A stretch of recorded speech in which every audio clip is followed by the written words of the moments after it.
Hey everybody, Mo Rahim here, and today we're going to be talking about an interview given by Cresco Lab CEO Charlie Bachtell to Bloomberg. We also have some sales forecasts on Ohio and Arizona, and a couple other stories that were hard to miss about Amazon lobbying, and separately a Yahoo Finance interview of Senator Cory Booker we'll touch on briefly. A quick look at the markets. A nice green day in what was a cooling macro environment, with the S&P, Dow, and Nasdaq all up just under 1% after yesterday's rally. All right, let's take a look at Charlie Bachtell's Bloomberg interview from yesterday. I'll link it below if you want to listen to the whole thing. It's fairly short at 8 minutes, but it's long enough where Charlie's allowed to give some complete answers rather than just some sound bites.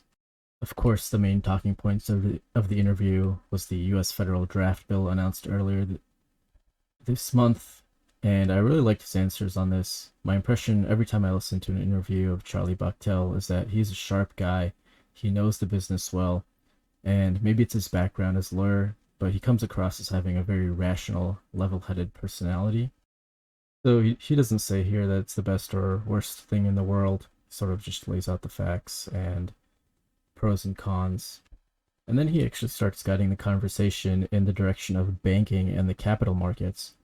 And that's something I've noticed he's done in previous interviews as well. Let's listen to a bit of that now.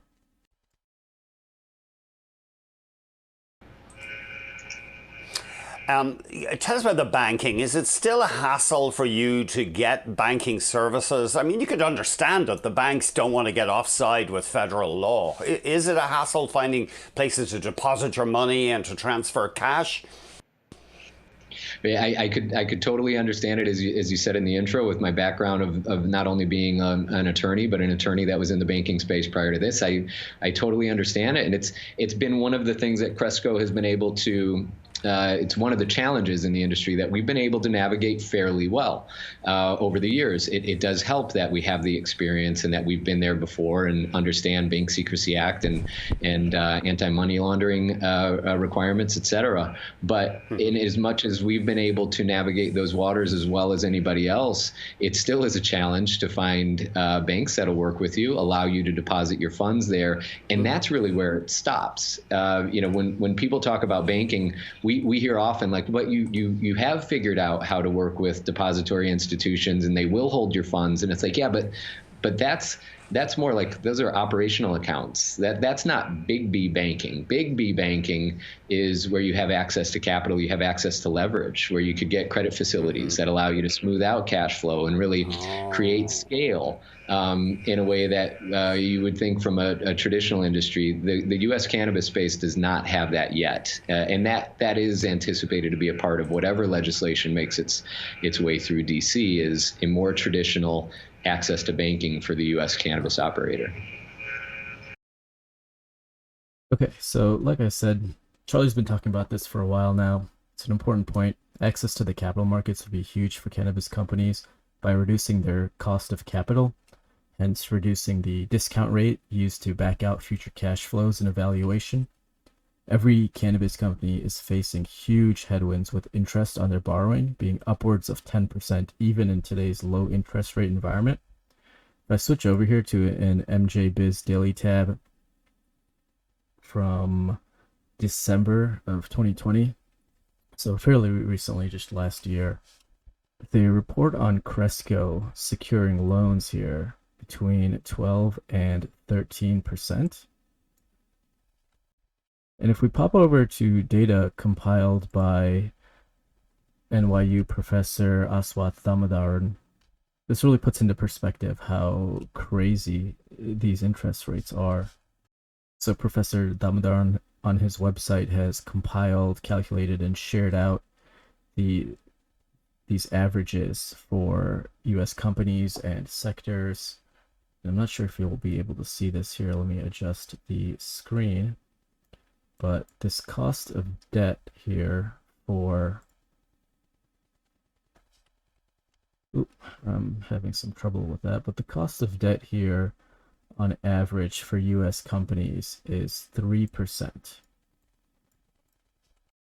Here we go. I was able to get all the way to the bottom here. So it's total market, 3% here.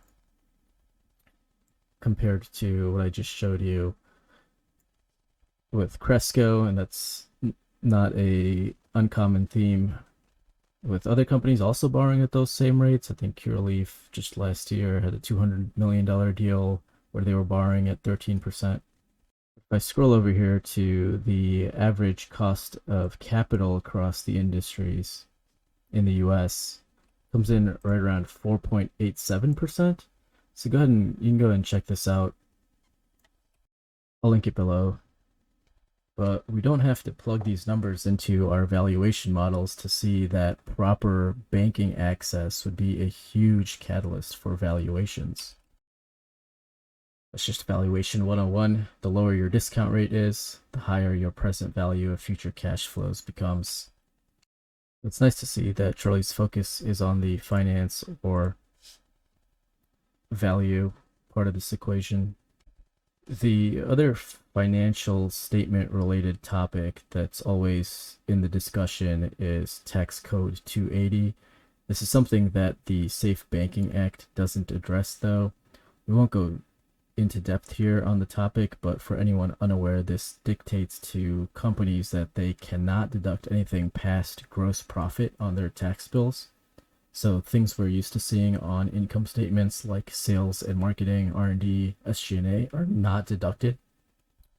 And that's making the effective tax rate on these companies astonishingly high, with some reporting effective tax rates between 60 and 80%.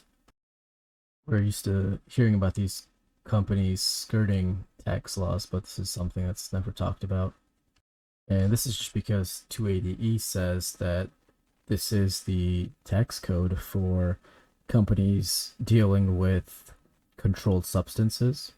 So again, that's not something the Safe Banking Act would solve, but something more comprehensive like CAOA that would delist this substance would, but like we talked about, a comprehensive bill, while harder to pass, would knock out both these headwinds with one stone. Next up, coming out of Crane's Cleveland Business, is an article on Ohio and how it's on pace for nearly 400 million in sales this year. This seems like old news, even though this article was released today. I found this MJ Biz Daily article from March 29th saying much the same. In it, we have a quote from a vice president at Cresco Labs saying, "It's a potential $400 million market this year, and there's plenty of growth in sight." As well as another source, Marijuana Business Fact Book, projecting sales between 350 million and 425 million. We talked about Ohio on Monday's episode when they released their patient counts. I don't think Ohio is a state that releases sales data monthly like some other states do, like Illinois, but for metrics like patient count and average spend in that state coming from companies like Cresco, we can estimate where they'll finish off the year at. It's important to pay attention to those numbers coming out of the states where your investment operates. And moving on to an article I saw today being shared out on Twitter and Reddit from The Hill, a more mainstream news source. It's titled "Arizona Set to Outpace Colorado in Marijuana Sales." It's been shared out more than 5,000 times here. It's coming up on 6,000 now. And it's got a decent number of comments, so I thought I'd address it. They say that Arizona is set to outpace Colorado in sales just months after going recreational, with annual sales expected to surpass $1 billion this year. It looks like they're making a comparison here to Colorado's first year sales back in 2014 versus Arizona's first year sales, but they incorrectly report here that in 2020, Colorado had just 2.2 million in sales. I'm guessing the author just misread the number. If we go over to the source, the Colorado Department of Revenue, they put this number at nearly 2.2 billion. Despite what may have been a typo, let's take a look at the claim. If we pop over to my market spreadsheet here, we see that Colorado here at number 16 and Arizona at number 20 ranked by their contribution to US GDP. In terms of potential market size, they're pretty similar, right around 2.5 and 2.7 billion. So I'd expect Arizona's growth to be robust as a newly recreational state, but these markets ending up around the same size. So I don't agree with the article. Let me know what you think. Maybe somebody in Arizona can report what they're seeing. All right, next up here is an article about Amazon lobbying on cannabis by cannabisnewswire.com. In it, they report that Amazon is going to be officially lobbying for the MORE Act. That's the Marijuana Opportunity Reinvestment and Expungement Act of 2021. Federal legalization that would legalize marijuana at the federal level, expunge criminal records, and invest in impacted communities. Now, this is instead of the more recently announced CAOA, and I was curious as to why that was. Maybe they decided this prior to the announcement. Now, the MORE Act is a federal reform bill that would end criminalization as well as other measures. I'll link this below. We won't go over it, but this is a good site that goes over it here if you're interested on reading more. This bill is sponsored by Representative Gerald Nadler from New York. Coincidentally, this is also the individual that sponsored the original Safe Banking Act. I couldn't find a link between him and Amazon. They didn't show up as a major donor in the basic search that I did, but I managed to track down the lobbying report, and we can see from here that this was filed today, July 21st. So, in fact, after the announcement and draft of the CAOA came out. And then under lobbying activity, specific lobbying issues, they do list marijuana reform, including the MORE Act. You probably heard of the news last month that Amazon would stop drug testing their employees for cannabis. And when I heard this, I dismissed this as Amazon trying to increase their employee pool.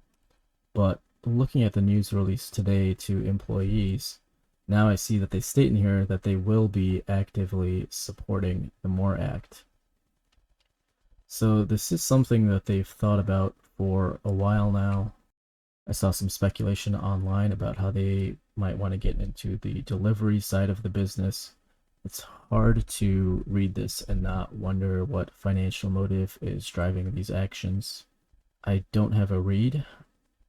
There might be a financial motive behind it, but it could be that this is just good PR. At the bottom of this release is a poll from them. It says, based on this article, how do you view Amazon? And the options are very positive, neutral, negative, and very negative. So let me know what your thoughts are on this in the comments. Lastly, the other big piece of news to come out was a interview on Yahoo Finance by Senator Cory Booker. I'm not going to spend too much time on this. I think this is all stuff that's been reported on since the announcement. He spoke about the CAOA and his views on the equity shortcomings of the Safe Banking Act. Being a finance news source, the interviewer probed him further on the latter, and we got to hear his thoughts a little more. I just bring this up because the soundbite that most people ran away with was that Senator Booker saying that he supports the Safe Banking Act.